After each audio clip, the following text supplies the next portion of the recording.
Hey everyone, my name is Vince, and in this video, I'd like to share the current state of development for Decimation. Before that though, just a quick bit of history for those that weren't following the game back then. Over a decade ago, I cooked up an idea for a strategy game that I thought had all the cool systems that would make an awesome game and set out to do it. After 2 years of working on it, I realized that it was way too ambitious and would require more resources that I didn't have at my disposal. People that were helping out with the game had to move on, and so did I. From that point on, I worked on other stuff, learned a few things, and occasionally revisited the game to see if I could push it towards completion solo. Over a year ago, I started working on a scaled back and reimagined version of the game. So, Decimation changed from being a 4X game to being a tower defense game with RPG progression elements. Nothing too ambitious, but something different enough to be interesting and that would probably be fun for others to play. So, with that being said, let's check it out.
The game takes place hundreds of years from now, and you just arrived on a distant planet trying to find out what happened to a group of space colonists that arrived ahead of you.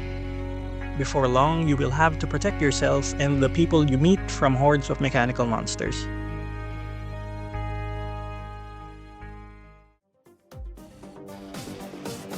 You take to the battlefield with the first 3 basic turrets. We have the low-cost but reliable machine gun,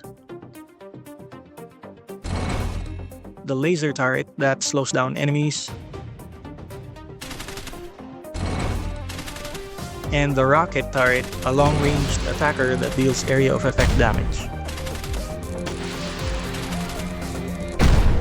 There are at least 3 more basic turret types to be included in the game, which will unlock after Act 1. The first playable hero you'll encounter will lend you her skills to aid you in winning these battles. Using her skills effectively will help you get out of tough spots that your turrets wouldn't be able to handle by themselves otherwise. Aside from being able to lock on specific targets and dealing direct damage, she has a mobility skill to quickly move where she's needed or to pick up orbs and power-ups. She also has an AoE damaging slow skill that stacks with other slow effects, and an AoE stun that she can use when she has enough skill charges stacked. Aside from the first hero, there are at least 2 more playable heroes to be added to the final version of the game, and each one will change up how you would approach defending.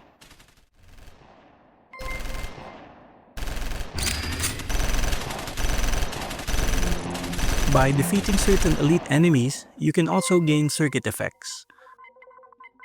Once obtained, these effects will grant you various buffs or provide bonuses to keep your enemies at bay or to turn the tide of battle.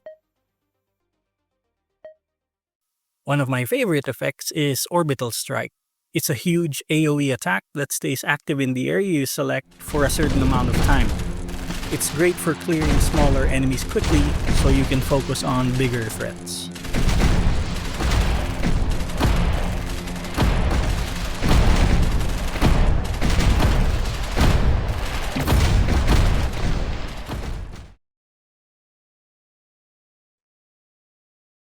Another circuit effect, Speed Hack, decreases the movement speed of all enemies currently in the battle for a certain amount of time. Speed Hack stacks with the laser slope and your hero's disruptor skill. This can effectively decrease the movement of an opponent you choose down to a crawl.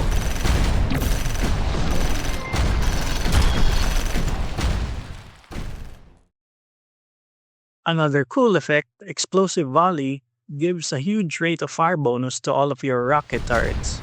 If you have several of them set up, using this effect generates a ton of damage by putting them into overdrive.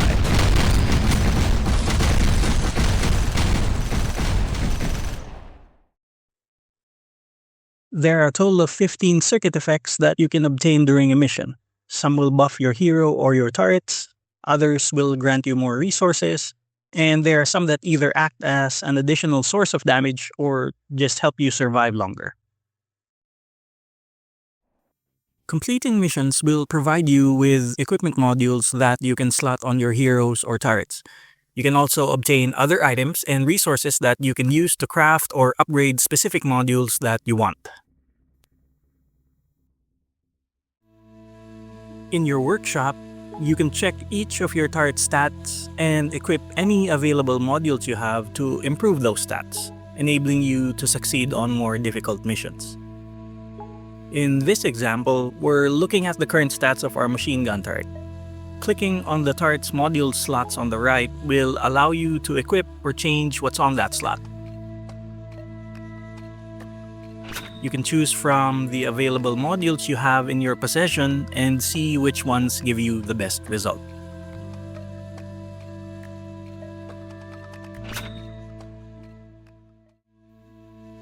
To check your inventory, you can go to your supply depot. Here, you can open up your item caches to see if they contain any modules that are better than the ones you're currently using.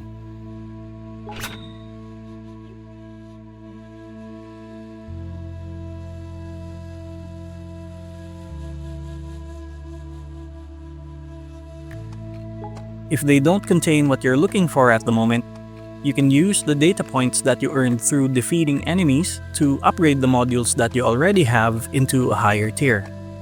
A higher tier means a better bonus.